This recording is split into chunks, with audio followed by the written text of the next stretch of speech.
It's David Shelton, broker at Century 21 Advantage, bringing you another episode of Real Value. And today, right here at 8th and Phillips, in front of the Downtown Sioux Falls sign, I'm here with Joe Batcheller. And Joe, your position at Downtown Sioux Falls is what? President. President. Yeah. So he's the president. He's the energy behind this thing. A lot of great staff as well, of course. And today we're going to discover some things that maybe you've seen but really haven't spent time understanding. You don't know the backstory. Joe's going to walk us through many of the cool things downtown in Sioux Falls. We're glad to have you. Great to be here.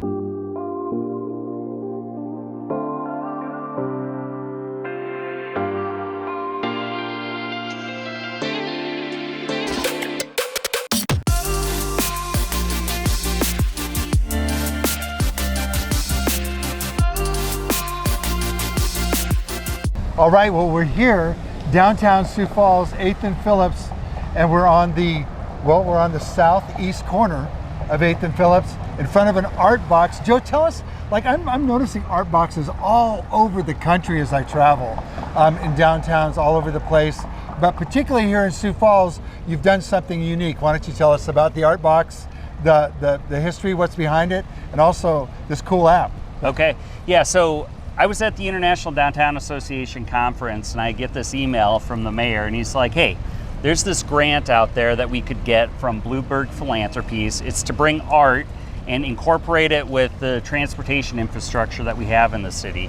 And so a lot of cities have done similar sorts of things like this, but not on this scale.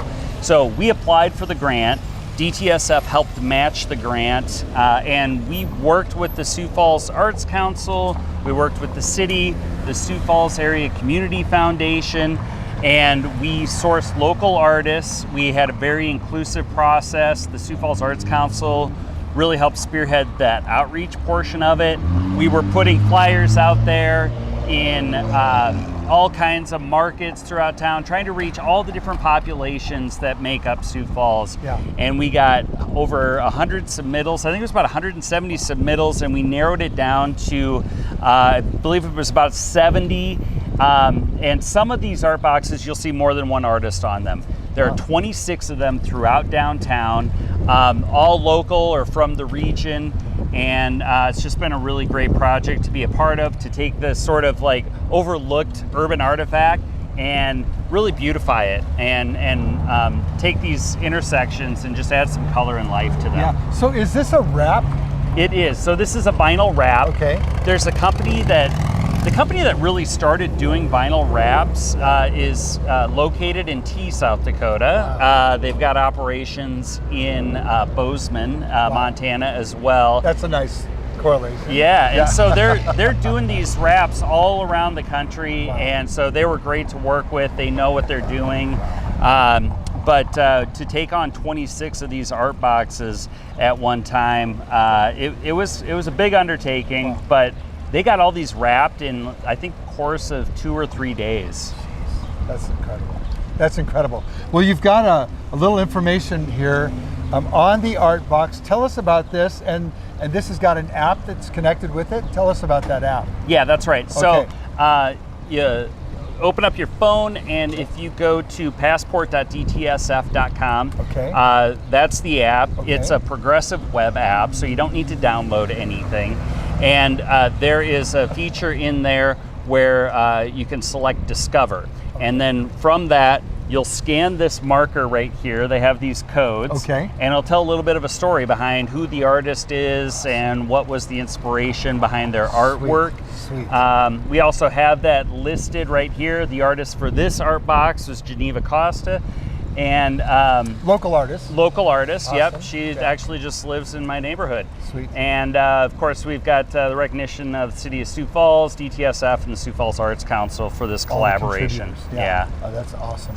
Well, since we're downtown and at an intersection of a couple of blocks, there's some more art boxes to take a look at. Why don't we just take a quick look at them, and then we're off to the next adventure. Awesome. Sounds good. Perfect. Well, we've moved locations. We're here in front of a Roger Ellingson art box, and be sure to use that Downtown Sioux Falls app, right? to learn more about Roger. This particular piece of art, we just learned on our walk over here that this is Joe's 7th year, right, as the president of Downtown Sioux Falls. Congratulations. Thank you. What a job. Yeah. What a job. We're not musing, but really just kind of reflecting on these last 7 years and the improvement in leadership with both Downtown Sioux Falls, mayoral leadership with Paul Tenakin, and really, and the other business leaders here. Really, it's a combined effort with a vision and then an execution plan that is just off the chart. So the next 10 years, the next 7 years, wow. Yeah, well, we're actually in the process with the 2035 plan. Okay. It's being developed right now, and I think everybody wants to dream as big as they possibly can for the next 10 years. Absolutely. Yeah. Why not dream big, right? If you dream small, you live small. Right. You do small, right? Yep. You can't get any bigger than what you dream. Yeah. But if you dream big, and it's massive, and it's a BHAG, it's that big, hairy, audacious goal, then you start to see things like this come to fruition. Yeah, and I think that with downtown and the people that live and work and play downtown, that their sense of pride has really grown. And I feel like we have an elevated sense of confidence about our community, and I think that helps us. It gives us permission to dream big. And I think in the past that was maybe a little bit of a harness for the city that was holding us back a little bit.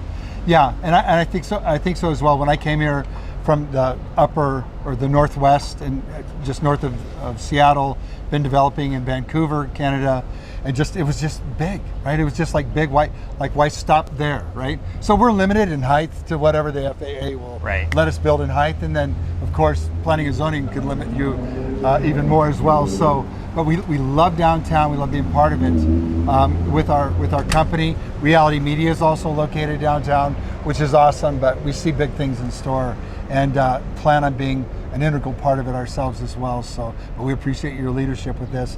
This piece here really encompasses both Phillips Avenue and downtown. Even the R.H. Johnson Plaza building is presented in this particular piece of artwork.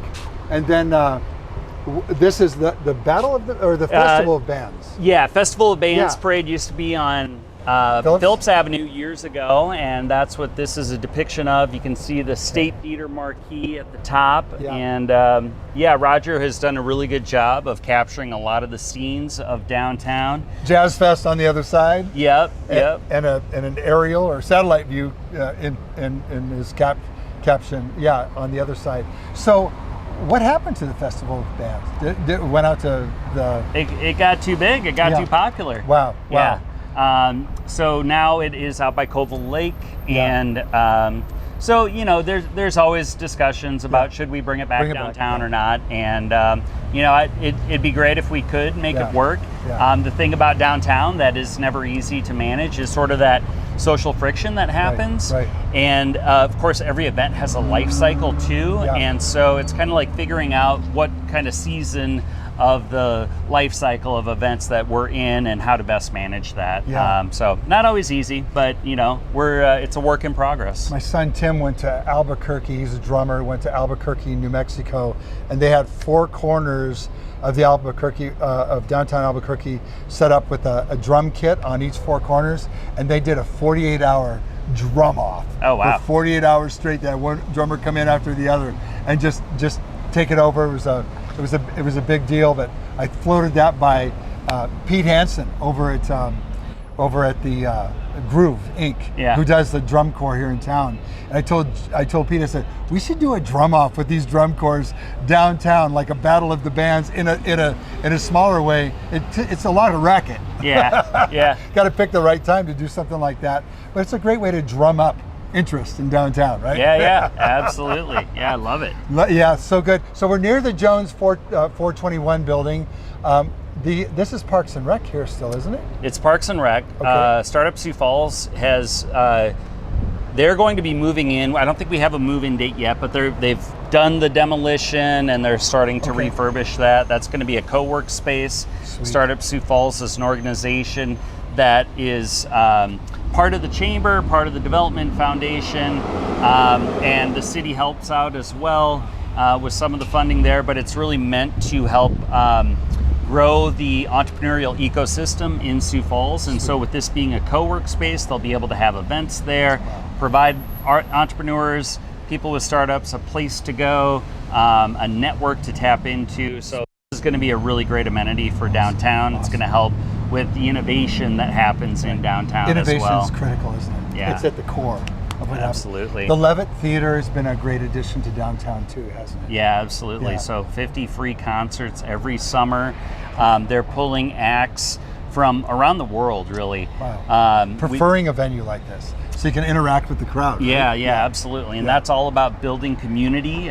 They're trying to provide entertainment that is appealing beyond just the normal folks here in Sioux Falls. Yeah. They're trying to provide some musical options that maybe people haven't heard of before. Maybe like some Brazilian music or some African beats, or music that provides people here an opportunity to peer into what other cultures around the world are like, and also to tap into some of the communities that maybe don't normally participate in the happenings in downtown, and really provide it as an opportunity to bring the entire community together and connect. We do have in Sioux Falls, in case you didn't know, we have a diverse community, really, really diverse community. Yeah, it's great. It's really incredible. So, you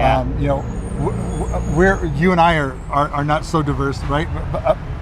Ourselves, but the broad spectrum of Sioux Falls is like off the chart, wonderfully diverse, and I've just got to shout out to Sioux Falls for that. Coming from Southern California, having spent a decade up in the Vancouver, Canada area developing real estate, I'm just super thrilled about Sioux Falls. When we did our market analysis for downtown Sioux Falls, we hired a major international firm out of Southern California and Vancouver, Canada, to give us a bigger insight into what Sioux Falls can become, and then relate that to other markets around the globe.